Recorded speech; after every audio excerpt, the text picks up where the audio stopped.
Vision Deny. Ooh. We'll see. We'll see. I love it. We rarely Esports in over your casters, Naisu and Trex.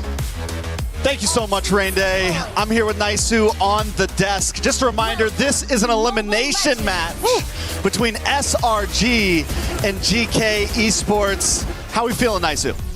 And you know what? It's weird to start the day with an elimination match, man, but that's been the course of things for the past couple weeks for all the journeys that we've made it up to this point. And now to think about a Hellcurt being placed in the gold lane. If I haven't been vocal enough about how much I love the meta right now, man, this is why. Because we're seeing even this come to play in an elimination match.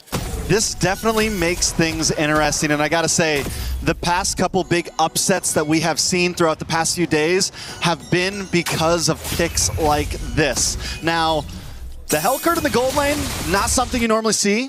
A little bit of action in the mid, though. First blood over to Stormy, Naisu. Wow. All right. Already burning a couple the Revitalize there to keep him up. But yeah, I was so surprised that was that early on that you're able to get a kill on Shen. A little bit of a misstep. Yeah, definitely a misstep. Yaga in this gold lane. Back to this Hellcurt, though. Nothing too crazy as far as emblems go across the map.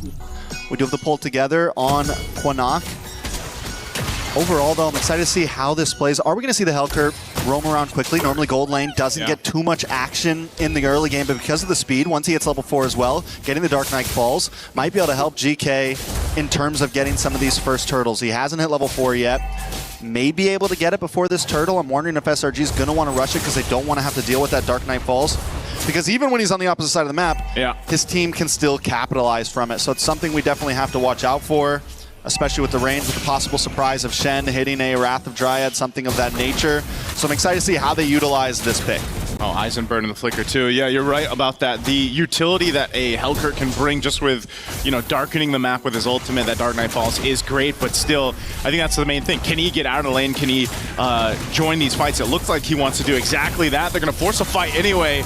Beacon already used Shen, able to flicker out for now. Dark Knight Falls comes through. They collapse on Sakai, so able to pick up one. Turtle still for the taking here, so for this, you got the numbers advantage, and there you go. Yaga's making it work. Gets another. Yaga. Things already turning around for the side of GK. Looking good. They take a death early on, but we're already seeing the possibility that Sakai's is going to have to be careful going off on his own, even if it looks like he can secure a kill, because at any point, Dark Knight Falls comes down, Yaga pops up, helps gets the kill. He is an assassin. He's still squishy.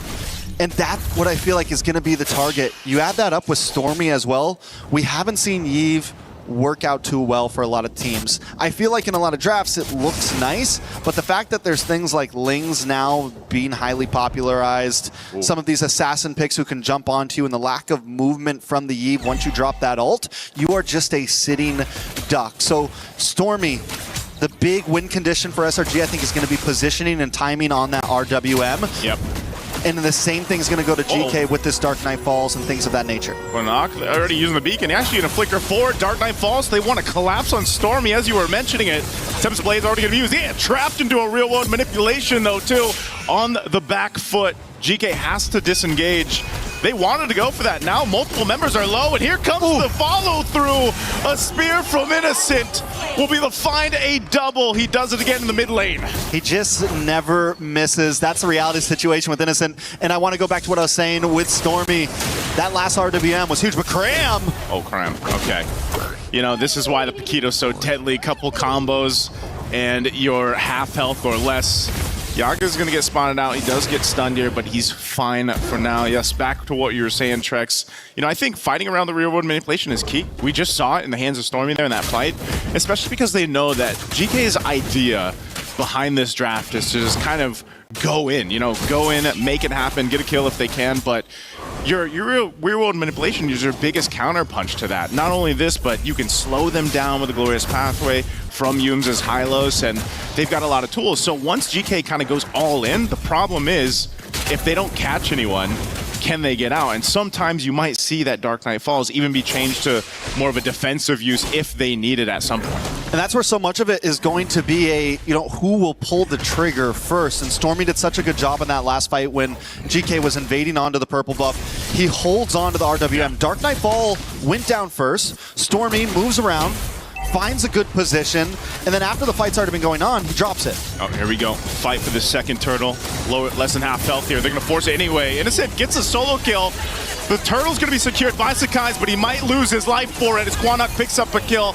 Looking for Cram. He's trying to get away, but there's just a whole lot of crowd control locking him down as Aizen will pick up for himself.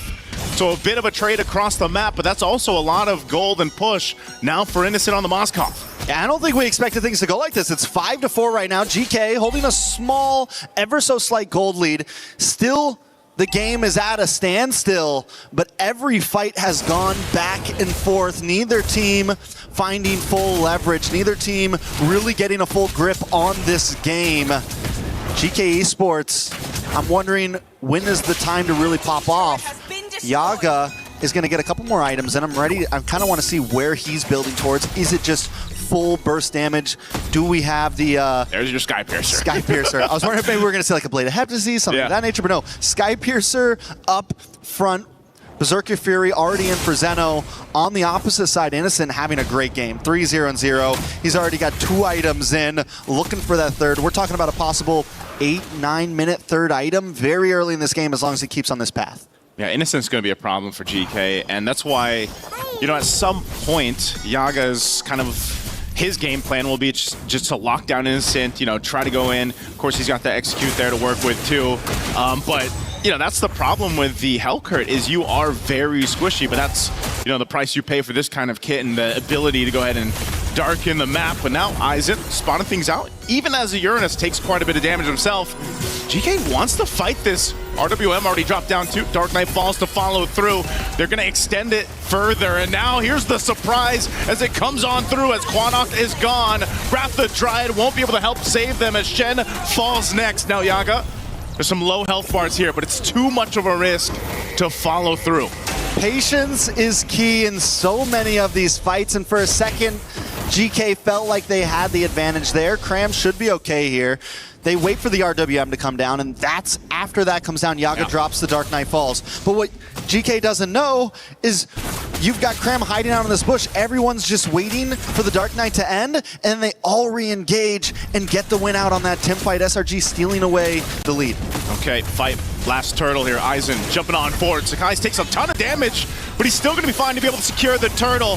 Yume's left to his death as he goes down, but Cram looks to capitalize on a kill. And SOD won't connect though, so they fall. Aizen falls here. Dark Knight falls once again. Cram will go down. Yaga able to pick up another here. Good push though down bot by SRG. Sakai goes in with the combo, gets his own revenge, taking out Yaga. Zeno's not going to try to commit to it. Yaga goes down. I feel like at this point, though, Yaga can die. He's always going to pack a decent punch. He's going to have utility. When will that eventually fall off in the lack of a marksman, though? Innocent going to try to get away. Still has a Purify. Should have room to work with. Picks up the DHS. He goes and tries to target Quanok. He knows the rest of the team might try to make their way here, but Yumes is going to be too late. It's a shutdown. Quanok gets the kill on Innocent. A beautiful shutdown at that, going into the hands of Quanok. After taking the 2 deaths, he's going to need some of that gold to kind of pillow some of the losses he's had. On the bot side, though, GK losing so many towers, already down to the inhibitor. Top side as well.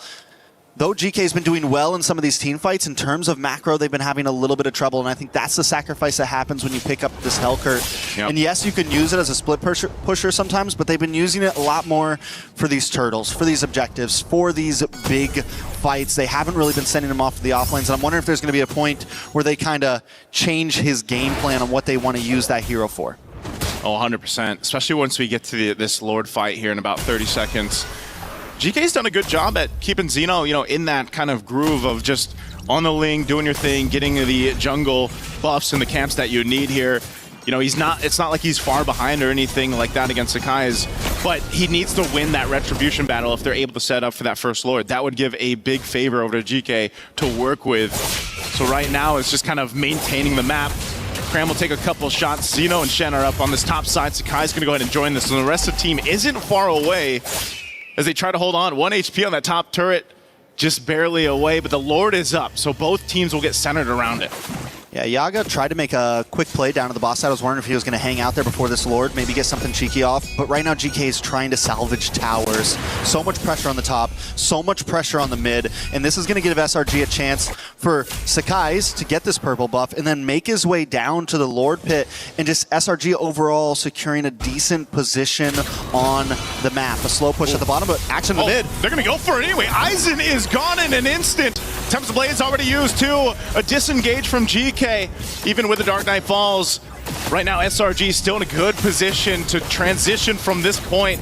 Shen flickers forward with Wrath of Dryad, locks down Stormy. A decisive play. Cram there. Couple punches on the tree will take him out. Shen's gone. Lord is up.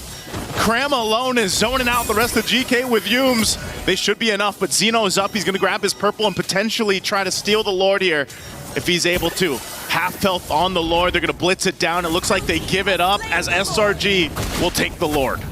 SRG with a very clean Lord take, and though GK is doing well at finding some responses here and there, Cram himself right now is just putting so much pressure on Yaga, so much pressure on Quinnock. Every time a fight starts, Cram finds a beautiful angle and just stops GK from what they want to do. In that last fight, Yaga was looking for an entry in. Cram was waiting for him. Got a couple quick punches off, and Yaga can't do anything. It completely nullifies the strategy that GK wants to bring to this fight. Cram's basically like, you got to go through me, if you want to get to the team. And even these off angles like this, he's a threat alone. Glorious Pathway to slow down a GK. They take down the tier 2 turret. Wrath the Dryad Shen just deleted again. Not tanky enough on this Belric pick. Lord charges in the bottom turret into the base. Sakai's goes. He does get away. Aizen jumping on forward. Might get locked down here, but the rest of the team will clear it out. Shields pop in mid and bot. Oh my lord. Again, Cram just showing the amount of damage he has, but can he go 1v3? He flickers defensively. Dark Knight Falls comes through. Yaga on the hunt. Not sure if he wants to follow this through. It's been too much of a risk. He sees Sakai's though. He's going to go for him. The pincers, they come through. And that was probably worth it for Yaga, but not for the team. I mean, there's some value there. When you're getting pushed on, when you have a 4K deficit, a trade is a trade, especially if it's on the opponent's jungler. GK got the best that they could, honestly, out of that big defense. A little bit of action on the purple buff. Whoa, Zeno, so close. Whoa! I'm not sure why he went there. Another SOD. Here comes Innocent. The Spear of Malaysia again lands it. Finds Quinnock. Aizen's tanky enough, but the turret, it'll get shredded down a little bit further here. They don't have the waves pushing in up top just yet, so they'll clear him out. A big play from SRG off of the interesting decision there from GK. Yeah, Zeno should not have gone for that. GK definitely choosing to pick fights at a lot of the wrong times. The fact that they were able to keep their inhibitors was good. All right. They've only got a few guys left, but they're going to lock it down.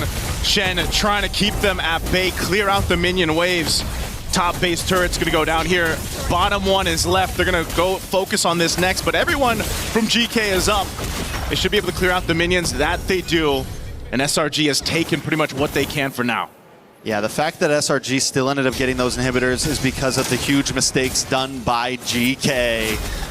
And SRG's been capitalizing on every single one. Fine, you want to come too deep? We got an answer for you. And that answer has been Cram. That answer has been Stormy and Innocent. When it's time for GK to run away, somebody always gets caught by the Spear of Destruction. Somebody always gets caught by the RWM. And this is what we were looking at from Stormy. This is what we were looking for, at least, to hold on to those RWMs and make sure the timings are correct. And instead of using it as a big team fight mechanic, he's using it as the net, right? He's using it as something. Yaga. Oh, Dark Knight Falls, but Innocent, he spots him out. It doesn't matter. Innocent picks up another, and the team fight is getting decimated in the jungle. Another SOD. He doesn't miss. And Zeno falls. Aizen could be next. Last one for GK. And they just get wiped off the face of the map with SRG. They don't need a Lord. They got a wave of minions coming down the mid, a 7,000 gold lead, and death counter's too high. Too high for GK. They're going to have to scrap this one up and go next because SRG came through in game one in this elimination match. Definitely a tough start to that game for SRG.